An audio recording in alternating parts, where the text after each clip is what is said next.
Hello everyone and welcome to another tutorial for Minecraft for the Create 0.3.1 mod. Today we are going to be making this.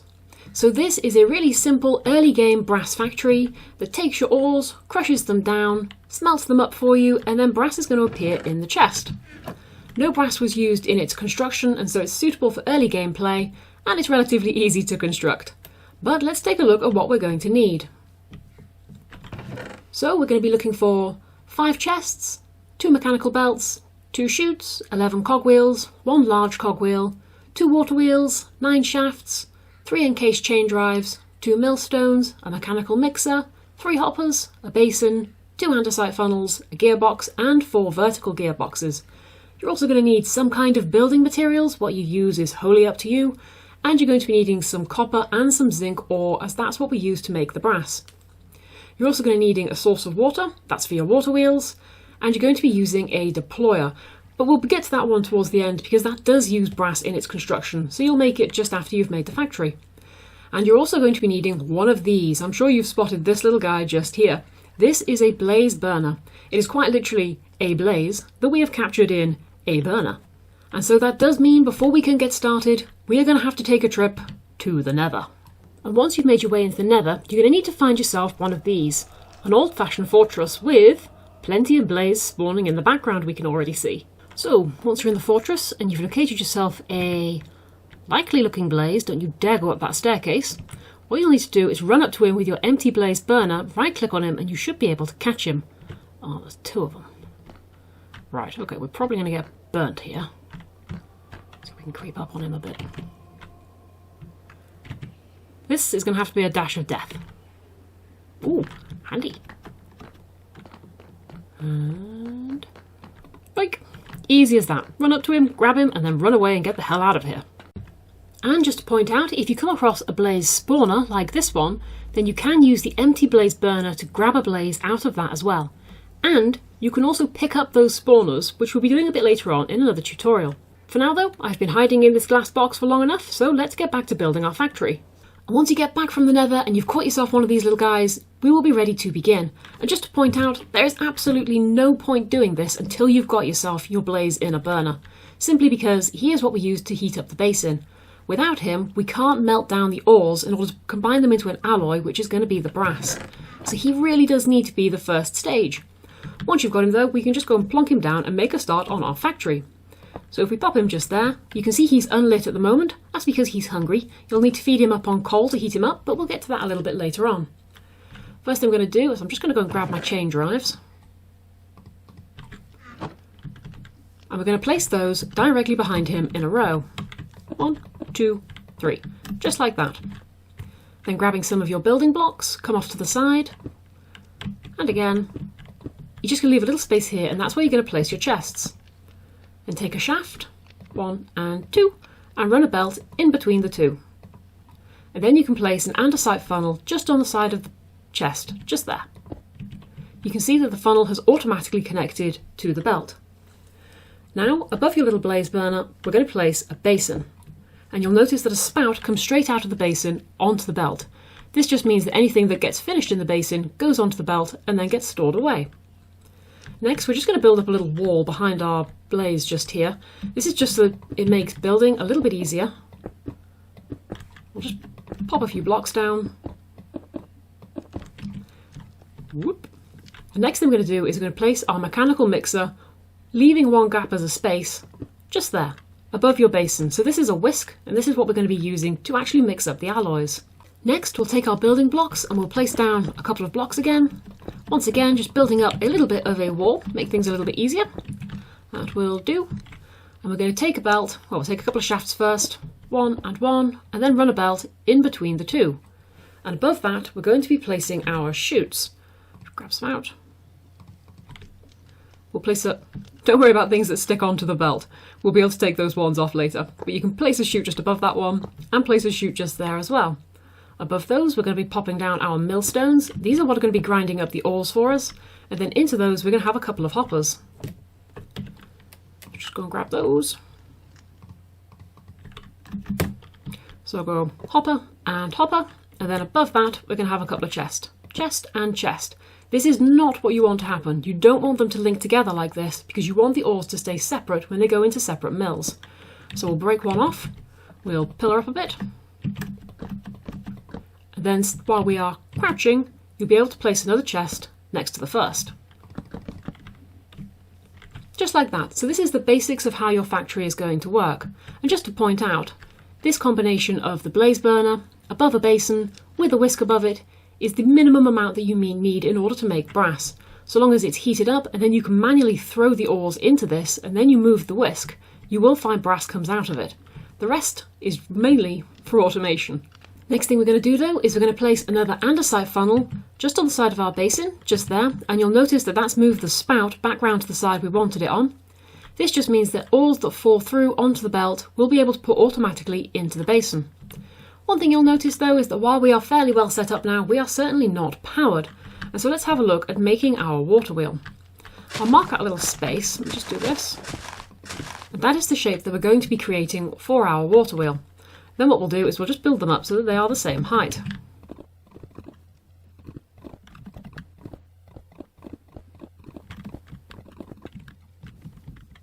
Just like so. Then we'll pop a block here, and we will just span the gap in between these two, leaving us with this little 2x2 hole here. Now we can take our water wheels and we'll attach them to one block up from the bottom, so just there and there. And then we can take a water source, and when we place the water onto this block that we can see just here above the water wheels, the water is going to go out, flow down, and then go underneath the wheel, and that's going to give us the maximum output that these wheels are capable of doing. Put down 2 source blocks, and there we go. Next thing we need to do though is actually transfer power from our wheels to the factory, and we'll do that just by running around the back. Once around the back we can remove this block just here, place a shaft, onto the shaft place a vertical gearbox, and then underneath that place another vertical gearbox, and you'll notice that both of these are rotating because there is a shaft running in between the two of them. So we have transferred rotational speed from here to here. From there we can start powering our factory. So if we just remove these 3 blocks, you'll see that here is one of the mills. We can power that one by placing a small cogwheel just here. Underneath that we will place another shaft, and then underneath that we'll place another vertical gearbox. Then if we place a normal gearbox, which transfers power horizontally just there, we can link it up with a shaft. And there we go, we're now spinning. So if we just run around the other side, you'll see that both of our mills are powered, so long as one of them is spinning. If they're side by side like this, as you can see they sort of interlink just there in the centre, both of them will be powered. And from here though, we can also look at powering this belt. So it should be moving this direction, so it's moving towards the basin. And in order to get it moving, we can just place a shaft. There, it is connecting to the vertical gearbox on the other side, and it's just making sure that that belt is rotating in the right direction. Because it's also connecting to the encased chain drive through there, it is powering this belt as well. The chain drives will transfer power sideways across each other. Both of our belts are moving in the right direction. They need to be going towards the basin and towards the chest. If yours are rotating in the wrong direction, it's likely you've hooked up power to either of the sides rather than the centre just there. Make sure that this is the one that you're using to power it. Next thing we need to look at getting powered is the whisk, or mechanical mixer I suppose it's supposed to be called. What we can do though is we can place a block just there. You can notice that inside the mixer it's got a little tiny cogwheel in there, and so we can use a small cogwheel next to it in order to power it.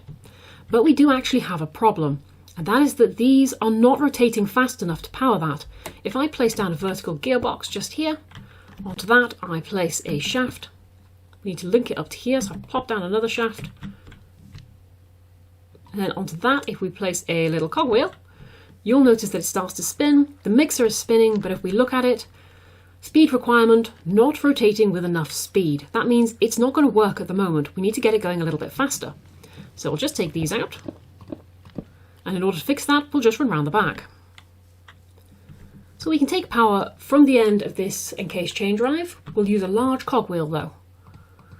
If we place a large cogwheel just there, and then go to a smaller one, we are automatically doubling our speed because we're going from large to small. This needs to rotate twice as fast to cover the same distance that this does from one rotation. From there, we can just take little cogwheels up. 1, 2. Then we need to find out exactly where we're going. Let me just pillar up a moment. So here's our mixer, here's the little cog that we need to be powering. So we can take out these blocks. If we place down a vertical gearbox just there, you can see that we've now got a shaft entry just there. Pop one on, then if we place a small cog onto the end, and then if we place another one just on there, we've transferred power from here, going all the way up to that one. Just run around the other side. Have a look at it now. Yep, so we're now generating 128 stress units at its current speed. So long as it doesn't say not enough speed required, then you should be absolutely fine. And for the most part, that is our factory completed. We are now ready for a test run. So what we'll do is we'll just go and grab our ores, our zinc and our copper, and then we will place them into these chests. So in one we will place the zinc, and in the other we will place the copper. And you'll immediately see that they are starting to get crushed up. So there's our zinc ore being crushed up, and there is our copper ore being crushed up. They will fall through the chutes onto the belt, and they will be transferred automatically to our basin. Just pillar up alongside it, we should be able to see them appearing in there. Yep, there we go, there's our crushed zinc. And there is our crushed copper. And the next thing you'll notice though is that nothing is happening, and that is because of this little guy just here. At the moment, he is not hot enough in order to melt those crushed ores. What we can do though is we can feed him up with either some charcoal or some coal. We'll give him a piece of charcoal, and as soon as you do that, you see he goes all fiery, and the mechanical mixer springs into action as well, and there goes our brass. That is starting to collect in the chest. And that is your factory completed. There's just a couple of more little bits and pieces that we can do just to add a bit of convenience. First of all, you can take one of your bits of crushed brass, and you can place that into the filter that you can see this little sort of highlighted bit just there on the side of the basin. And what this means is that this basin will now only produce crushed brass. So if something else falls on the belt, wood or another ore or anything like that, anything that could possibly get into the mix, this basin won't work. It now only outputs crushed brass. And the last thing we can do for our factory, just to make it a little bit easier for ourselves, is we can have this little guy automatically fed. And we can do that using a deployer. Now you might be wondering why we didn't mention this at the beginning, and that is because deployer recipes use brass to make the brass hand, in which case we needed the factory to start with. But we can use it now just to make ourselves, as I say, a little bit easier. So what we can do is if we just dig down, so we can get underneath him, and then we can place it just there so that there is one gap between the deployer and the little blaze. So we'll just dig out a little bit more space so that we can see what we're doing. We'll go towards the back. What we're going to do is we're going to use these cogs to power that as well. Now, at this point, we could try to use the large cogwheel, but if we did that, we're going to have the same problem where we go from slow to fast. We'll be increasing the speed, and we don't really want the deployer to work that fast. So we're going to use this little shaft instead. What we'll do is we'll just dig that out, take a small cog, pop it on there, pop another one there, pop another one there, and pop another one there. Well, just give me a second, we'll pop a shaft onto the deployer first. Put that one there, and then we can place a small cogwheel onto that. Much better. And now you can see it is trying to deploy something to this blaze. At the moment it's got nothing to deploy, so it's just sort of poking the bottom of his tub. What we'll do though is we can place a hopper. Pop a hopper just like that so that it is pointing into the deployer, and then on top of that we can place a chest, and then into the chest we can place whatever it is we are feeding to the blaze. In this case, just a bit of charcoal. And once we do that, you'll notice that the hand now has hold of a piece of charcoal, and it is very slowly, repeatedly feeding the blaze. And that just makes life just that little bit easier. And that is our brass factory completed. Hopefully you can see that it's not too expensive to make, and it's relatively simple to put together early game. But I think you'll also agree with me that it is quite impressively ugly at the moment. So give me a second and I'll see if I can make it look a little bit fancier. And there we go. So I think you can see I've dressed it up to look a bit like it's on a wall in a factory somewhere. I think it might be a factory that's seen better days. It's looking a little bit crumbly in some places. And I've just used the chutes to make it look like the water is being injected in rather than mysteriously appearing out of the wall. But I hope you've enjoyed this little tutorial and it helps you out a little bit. Have fun making your own brass factories, and I'll see you again soon. Bye bye!